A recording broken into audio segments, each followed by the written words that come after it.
Hello বন্ধুরা, আজকে আমরা ওয়াটার কালার ইঙ্ক নিয়ে একটু এক্সপেরিমেন্ট করব। আমি তড়িৎ মাহাতো আর আপনারা দেখছেন art and Purulia. Water colour ইঙ্ককে যদিও তরল ওয়াটার কালার হিসেবে ভাবা হয়, চরিত্র হিসেবে দুটোর মধ্যে অনেক তফাৎ রয়েছে। ওয়াটার কালার ইঙ্ক বেশ মজাদার মাধ্যম আর অন্য মিডিয়ামের সাথে বেশ ভালোভাবে ব্যবহার করা যায়, বিশেষ করে জল রঙের সাথে।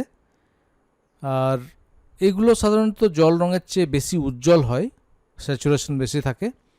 আর জল রং করার সময় কোনো অংশ উজ্জ্বল করার জন্যে আমরা বেশ ভালোভাবে ব্যবহার করতে পারি, বিশেষ করে যদি ফুল বা সেরকম কিছু উজ্জ্বল জিনিস আমরা দেখাতে চাই।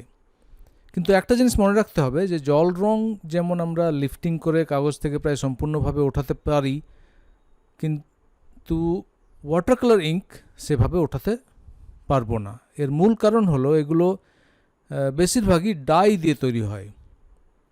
আর পিগমেন্ট বেসড ওয়াটার কালার ইঙ্কও আছে অবশ্য, কিন্তু সেটা দেখে নিতে হবে। আর আরেকটা বিশেষত্ব হলো ওয়াটার কালার ইঙ্ক সাধারণত একটু ফ্যাকাশে হয়ে যায় অনেক দিন পরে।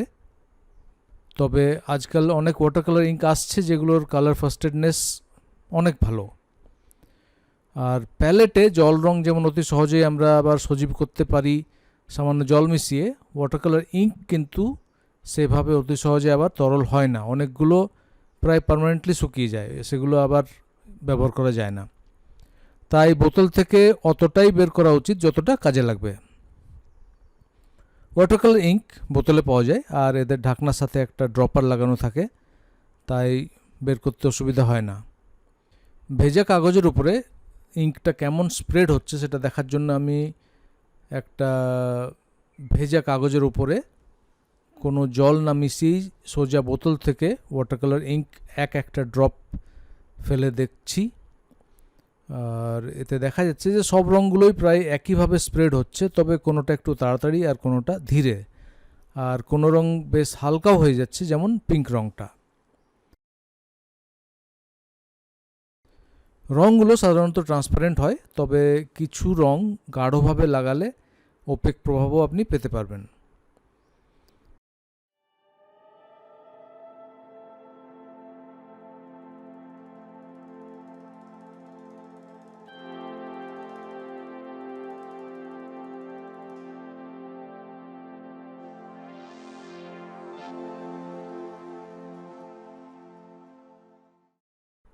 আর রঙগুলো দিয়ে একটা ফুলের বাগানের দৃশ্য এবারে বানাবো।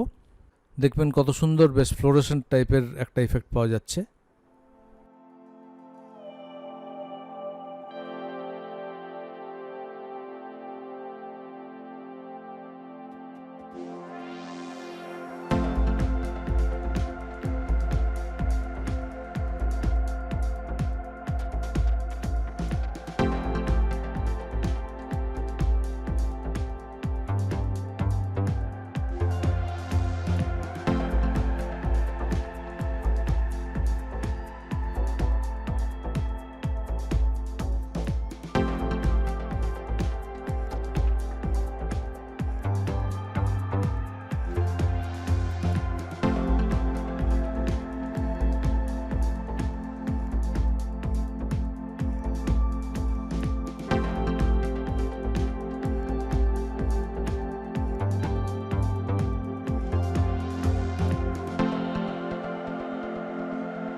তো আজকে আমরা দেখলাম যে ওয়াটার কালার ইঙ্ক জল রঙের সাথে ব্যবহার করা যেতে পারে, তবে সাবধানে, যেখান থেকে আর তুলতে হবে না।